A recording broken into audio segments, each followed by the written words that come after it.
Bismillah.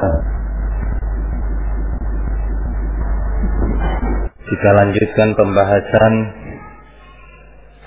dari kitab Kasyfus Syubuhat. Naam. Qala al-muallif rahimahullahu ta'ala anna at-tauhid huwa ifradullah subhanahu bil ibadah وهو دين الرسل الذي أرسلهم الله به إلى عباده فأولهم نوح عليه السلام أرسله الله إلى قومه لما غلوا في الصالحين ود وسواع ويغوث ويعوق ونسر. Ini yang akan kita bahas pada siang hari ini. Syekh rahimahullah, yaitu Syekh Muhammad bin Abdul Wahhab bin Sulaiman bin Ali An-Najdi rahimahullahu ta'ala ingin menjelaskan kepada kita tentang dasar-dasar perkara, dasar-dasar permasalahan yang harus dikuasai oleh setiap muslim, terkhusus ahli sunnah wal jamaah, untuk kemudian bisa dia manfaatkan, bisa dia gunakan dasar-dasar ini sebagai pijakan di dalam membantah ahlul batil, di dalam membantah ahli syubuhat. Oleh karena itu, kajian-kajian awal ini sangat penting untuk dikuasai. Kenapa? Nanti pada pertengahan kitab pembahasan dari Kasyfus Syubuhat ini, penulis akan sering mengarahkan kepada apa yang sudah kita pelajari pada awal kitab. Nah, sehingga ini sangat penting untuk dikuasai. Oleh karena itu, Syekh menyatakan anna tauhid huwa ifradullah subhanahu bil ibadah, bahwa yang dimaksud dengan tauhid, jika disebutkan kalimat ini oleh para ulama atau disebutkan dalam hadis Rasul sallallahu alaihi wasallam, ketika Rasulullah diantaranya mengutus Mu'adz bin Jabal ke negeri Yaman dan beberapa da'i-da'inya yang lainnya, Rasulullah menyatakan, "Falyakun awwala ma tad'uuhum ilaihi syahadat an la ilaha illallah wa fi riwayah ila ayyuwahidullah." Jadikan wahai Mu'adz misi utama dan pertama di dalam dakwahmu itu agar mereka mau mentauhidkan Allah, mau bertauhid. Apa yang dimaksud dengan tauhid? Ketika disebutkan, Syekh langsung memberikan definisi, ta'rif. Ya. Kata beliau, ifradullah bil ibadah. Tauhid yang dimaksud itu adalah pengkhususan Allah subhanahu wa ta'ala di dalam perkara ibadah. Bahwasanya ibadah yang zahirah maupun yang batinah hanya diberikan kepada Allah subhanahu wa ta'ala. Ini tauhid. Maunya Syekh apa? Apa keinginan penulis? Kok beliau memberikan definisi? Jawabannya adalah agar tidak dikira bahwa tauhid yang dimaksud adalah mengesahkan Allah dalam perkara rububiyah. Bukanlah tauhid yang dimaksud, yang diperintahkan oleh Allah di dalam Al-Quran dan diperintahkan oleh Nabi-Nya dengan kalimat at-tauhid adalah sebagaimana dipahami dan didefinisikan oleh sebagian umat ini, bahwa maknanya adalah la khaliqa illallah, tidak ada pencipta selain Allah. Bahwasanya maknanya la raziqa illallah, tidak ada pemberi rizki kecuali Allah. Bukan ini yang dimaksud. Tetapi yang dimaksud adalah ifradullah bil ibadah, pengkhususan Allah Azza wa Jal di dalam mendapatkan ibadah. Nah, ini tauhid. Dan nanti akan dibahas oleh penulis tentang makna ini tadi. Dan bukan pula yang dimaksud dengan tauhid yang diperintahkan oleh Allah dan diperintahkan oleh Rasulnya Sallallahu Alaihi Wasallam untuk dijadikan sebagai misi dan visi yang utama dan tertinggi adalah apa yang dipahami dan didefinisikan oleh Al-Mu'tazilah. Al-Mu'tazilah yang menamakan dirinya, menamakan firqahnya dengan nama Ahlul Adli wa Tauhid. Mereka memberi nama kelompoknya dengan nama Ahlul Adl wa Tauhid. Coba, penamaan yang indah sekali.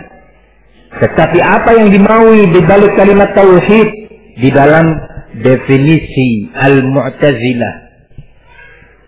Yang dimaui dengan kalimat tauhid dalam definisi Al-Mu'tazilah adalah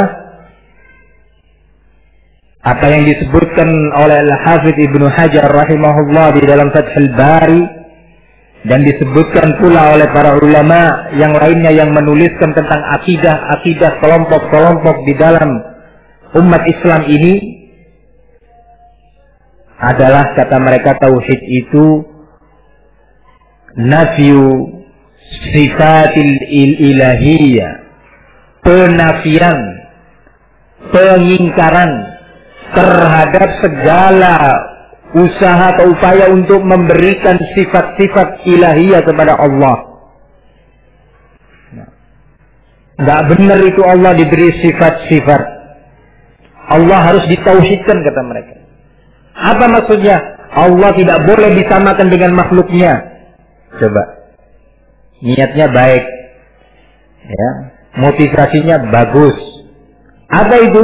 Untuk meniadakan segala bentuk persamaan bagi Allah Subhanahu wa Ta'ala. Nah, sehingga Allah tidak boleh dikatakan memiliki sifat-sifat. Kenapa? Karena makhluk juga memiliki sifat. Tidak boleh dinyatakan Allah memiliki sifat ilmu, karena makhluk punya ilmu. Tidak boleh dinyatakan Allah memiliki sifat al-yadain, kedua tangan, karena makhluk juga memiliki sifat dua tangan ini, atau manusia dan yang lainnya dari makhluk-makhluk Allah. Tidak boleh dinyatakan bahwa Allah memiliki sifatul kalam. Kenapa? Karena makhluk juga berbicara, memiliki sifatul kalam. Sehingga, kata Mu'tazilah, pengisbatan, penetapan adanya sifat-sifat ilahiyah bagi Allah ini menafikan tauhid, bertentangan dengan tauhid. Dalilnya apa? Nah, pakai dalil Quran. Jangan dikira tidak ada dalilnya dari Quran. Kata mereka dalilnya adalah laisa kamitslihi syai'un. Tidak ada satupun dari yang selain Allah ini yang menyerupainya. Tidak ada satupun dari makhluk Allah yang menyerupai Allah. Dalilnya pakai Quran. Dalilnya juga walam yakun lahu kufuwan ahad. Dalilnya juga firman Allah, hal ta'lamu lahu samia. Apakah kalian tahu adanya suatu tandingan bagi Allah yang menyamai Allah? Jawabannya tentunya tidak. Betul. Ini yang dimaui oleh Al-Mu'tazilah. Sehingga tauhid yang dimaksud oleh Al-Mu'tazilah adalah penafian, pengingkaran segala sifat-sifat Allah, dan diyakini bahwa penetapan sifat-sifat Allah ini satu bentuk penyerupaan, tamtsil, penyerupaan Allah terhadap makhluknya. Kenapa? Apa yang membawa mereka kepada akidah yang seperti ini? Apa yang menyeret mereka ke dalam akidah yang seperti ini? Jawabannya adalah karena mereka memahami Al-Quran dan Sunnah dengan ra'yu dan akal mereka. tidak mau mengembalikan Al-Quran dan Sunnah sesuai dengan apa yang telah digariskan, difahami, diamalkan dan diaplikasikan oleh para salafus saleh.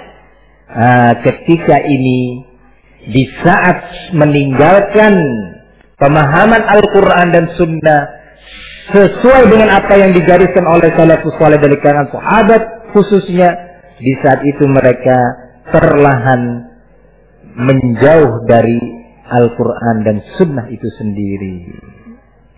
Nah, sehingga mengira penetapan sifat-sifat Allah yang mulia yang telah Allah sebutkan di dalam Al-Quran, telah Allah sebutkan di dalam ayat-ayatnya, wa huwas sami'ul basir,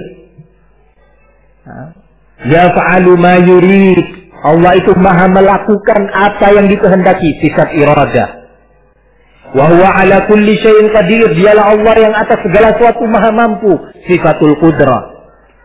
Wa huwa bi kulli syai'in alim, dialah Allah yang atas segala sesuatu maha mengetahui, sifatul ilmi. Al-basir, yang maha melihat. Ini sifat-sifat bagi Allah yang ditetapkan oleh dirinya sendiri, oleh Allah sendiri di dalam Al-Quran. Dan salafus saleh menetapkan ini. Dan justru penetapan sifat-sifat Allah ini bagian daripada tauhid di kalangan sahabat, di kalangan para a'immatut tabi'in. Nah, ini tauhid di kalangan Mu'tazilah. Apa tadi? Penafian atau pengingkaran adanya sifat-sifat ilahiyah bagi Allah Subhanahu wa taala.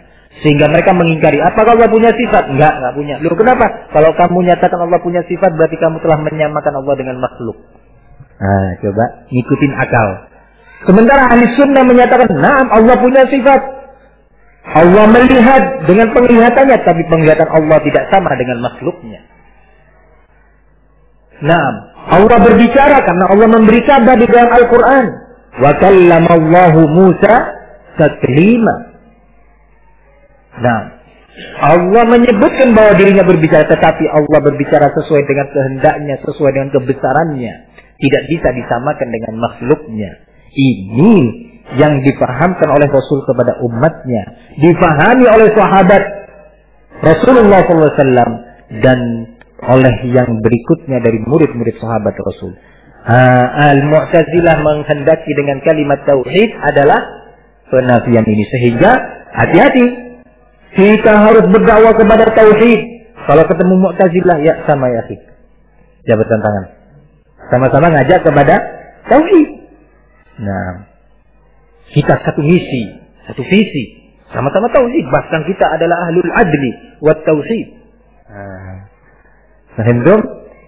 Sehingga, bukan ya akhi, maaf, tauhid yang kami maksud adalah tauhid yang diajarkan oleh Allah dan Rasulnya dan difahami oleh sahabat Rasul sallallahu alaihi wasallam. Apa itu? Ifradullah bil ibadah. Sebagian lain dari umat ini menyatakan kita harus merealisasikan kalimat la ilaha illallah di tengah-tengah umat. Kita harus merealisasikan tauhid di tengah-tengah umat ini. Masya Allah ya. Berarti ini satu barisan dengan kita. Nah, gimana ya akhi tauhid? Ya, ini tauhid itu ajarilah umat ini, ajaklah umat ini untuk mengerti tentang Allah, bahwasanya Allah itu pencipta alam semesta, bahwasanya Allah itu pemilik alam semesta, bahwasanya Allah itu pemberi rezeki dan pengatur alam semesta. Tunggu. Terus gimana ya akhi? Ini tauhid. Terus antum menambahkan, iya, dan juga Allah Subhanahu wa taala yang berhak diibadahi satu-satunya, sehingga tidak boleh bertawakal kepada selain Allah, tidak boleh beristighatsah kepada selain Allah, tidak boleh bertawakal kepada jimat. Jangan bicara ini. Ini bisa menimbulkan perpecahan di kalangan umat. Ini akan menimbulkan perselisihan antara dua insan. Nah, yang penting sama-sama mengucapkan la ilaha illallah ya akhi. Yang penting ya akhi fillah, uhibbuka fillah. Yang penting dia yakin bahwa Allah itu ada, bahwa Allah itu pencipta alam semesta. Sudah. Nah, ayo kita bersatu. Nah, ini tauhid. Di kalangan sekelompok orang yang menamakan dirinya kelompok tabligh. Nah, bukan ini pula yang dimaksud dengan kalimat tauhid. Hati-hati, ini dasar pertama yang akan diletakkan oleh muallif, oleh penulis, agar kita mengerti apa yang dimaksud dengan tauhid. Ikhwani fid din azzakumullah. Naam. Kalau kita sudah memahami beberapa makna atau tafsir daripada tauhid ini, maka kita lanjutkan apa yang dinyatakan oleh al-muallif, oleh al-musannif. Nah, kata beliau, wa huwa dinur rusulil ladzi arsalahumullahu bihi ila ibadihi. Maka dia itu, apa dia itu? Yakni tauhid tersebut yang tadi telah didefinisikan oleh al-muallif. Ma huwa ya Sufyan? Ifradullah subhanahu bil ibadah.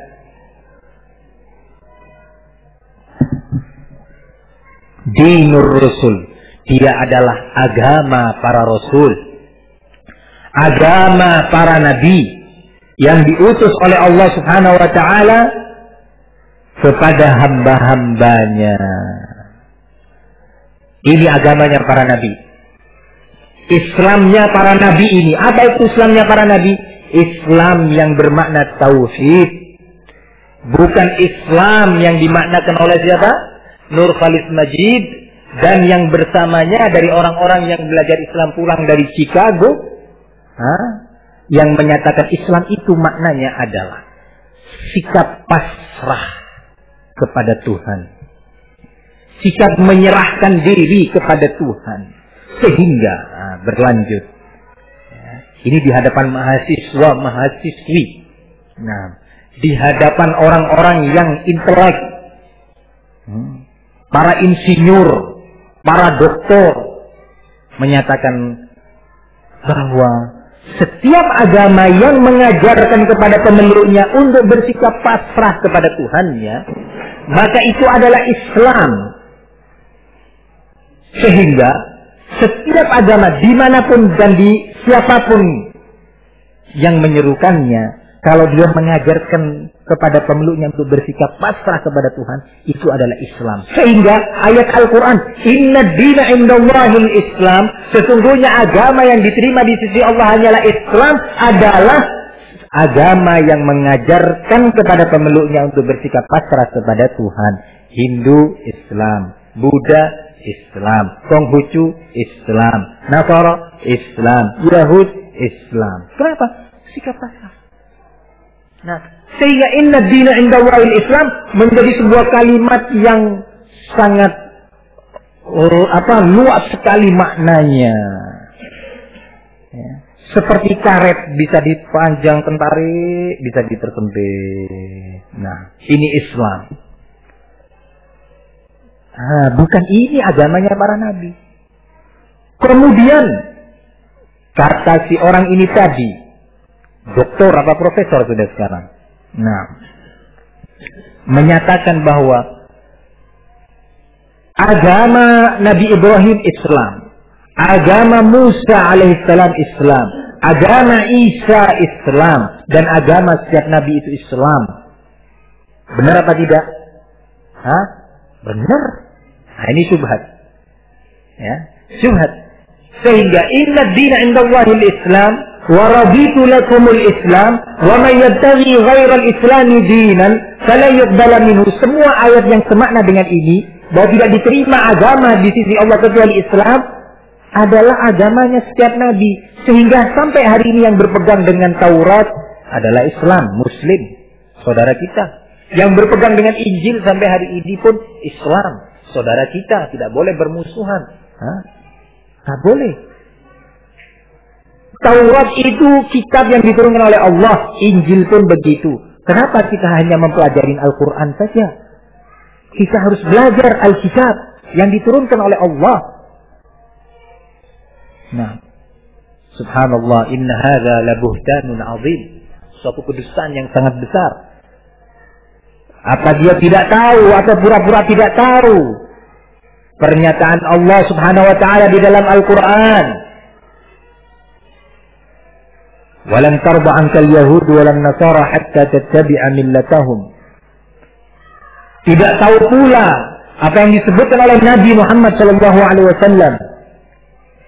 Ma min yahudiyyin wala nasraniyin sami'a bi thumma lam yu'min bima ji'tu bihi illa kana min ahli an-nar. Tidak seorang Yahudi yang pernah berpegang kepada agama Nabi Allah Musa, berpegang kepada Taurat, dan tidak pula seorang Nasrani yang pernah berpegang kepada agama Nabi Isa dan berpegang kepada kitab Injil, mendengar tentang diutusnya aku, kata Rasulullah, mendengar tentang diutusnya Nabi Muhammad sebagai seorang nabi, sebagai seorang rasul, membawa risalah Islamiyah ini, kemudian tidak mau beriman, tetap mempertahankan keyahudiannya, kenasraniannya, maka dia adalah penduduk penghuni an-nar.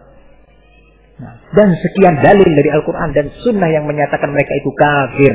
Lam yakunil ladzina kafaru min ahlil kitab. Dinyatakan kafaru. Nah, selesai ya akhi.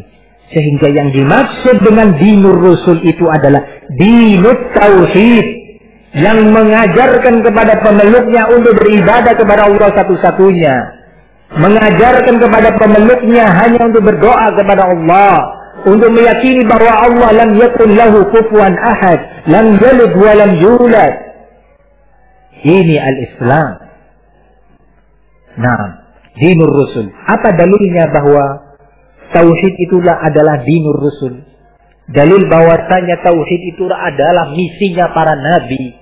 Allah menyatakan di dalam Al-Quran, وَلَقَدْ بَعَثْنَا فِي كُلِّ أُمَّةٍ رَسُولًا أَنِ اعْبُدُوا اللَّهَ وَاجْتَنِبُوا الطَّاغُوتَ. Dan pasti, sungguh telah aku utus bagi setiap umat seorang Rasul. Apa misinya? Apa dakwahnya? أَنِ اعْبُدُوا اللَّهَ, agar mereka beribadah kepada Allah satu-satunya, bertauhid kepada Allah, وَاجْتَنِبُوا الطَّاغُوتَ, dan menjauhi segala sesuatu yang diibadahi selain Allah. Allah menyatakan dalam ayat yang lainnya, "Wa ma arsalna min qablika min rasulin illa nuhi ilaihi annahu la ilaha illa ana fa'budun." Tidaklah wahai Muhammad, aku utus seorang rasul sebelummu kecuali aku wahyukan kepadanya, aku tugaskan kepadanya untuk apa? Untuk menyampaikan bahwa tidak ada yang berhak diibadahi kecuali aku, maka hendaknya mereka beribadah kepadaku satu-satunya. Ini dalil-dalil yang menyebutkan secara mujmal, secara global, bahwasanya setiap nabi, setiap rasul, misinya adalah tauhid. Tauhidnya siapa? Tauhidnya salafus saleh, ahli sunnah wal jamaah. Bukan tauhidnya sufiyah, bukan pula tauhidnya al-mu'tazilah dan yang lainnya. Ikhwani fiddin, a'azzakumullah. Naam, di sana ada dalil-dalil lain dalam Al-Quran yang sifatnya rinci. Kalau tadi global, disebutkan di antaranya, wa ila samuda akhahum salihah, qala ya qaumi ibudullaha ma lakum min ilahin ghairu, wa ila adin akhahum hudan, qala ya qaumi ibudullaha ma lakum min ilahin ghairu. Dan kami telah utus kepada Samud nabi dari kalangan mereka sendiri. Misinya apa? Untuk menyatakan kepada mereka. Nabi Saleh menyatakan, wahai kaumku, tidak ada yang berhak diibadahi untuk kalian ini kecuali Allah Subhanahu wa taala. Hud juga begitu, menyatakan, ya qaumi ma lakum min ilahin ghairu. Tidak ada Tuhan, tidak ada sesembahan yang berhak diibadahi oleh kalian kecuali Allah. Begitu juga kepada kaum Madyan. Allah menyatakan, wa ila Madyana akhahum Syu'aiba, qala ya qaumi ibudullaha ma lakum min ilahin ghairu. Wahai kaumku, kata Nabi Allah Syu'aib, wahai kaum Madyan, ketahuilah bahwa sesungguhnya tidak ada bagi kalian yang berhak diibadahi kecuali Allah Subhanahu wa taala. Begitu juga Nuh dan yang lainnya. Nah, ini dinul ar-rusul. Sehingga kalau ada yang menyatakan apa dinul rusul? Islam atau bukan? Islam. Apa yang dimaksud dengan Islam? Tauhid. Lalu dalilnya sebutkan ayat yang tadi, baik yang global maupun yang sifatnya rinci. Nah, fahimtum ya ikhwan? Nah, diusahakan untuk dihafalkan Karena ini dibutuhkan setiap waktu untuk kita berdakwah kepada umat manusia ini. Qala al-muallif rahimahullah, berkata al-muallif, fa'awwaluhum Nuhun alaihi salam. Yang pertama dari para rasul itu adalah Nuh alaihi salam. yakni Rasul pertama yang diutus oleh Allah untuk berdakwah kepada tauhid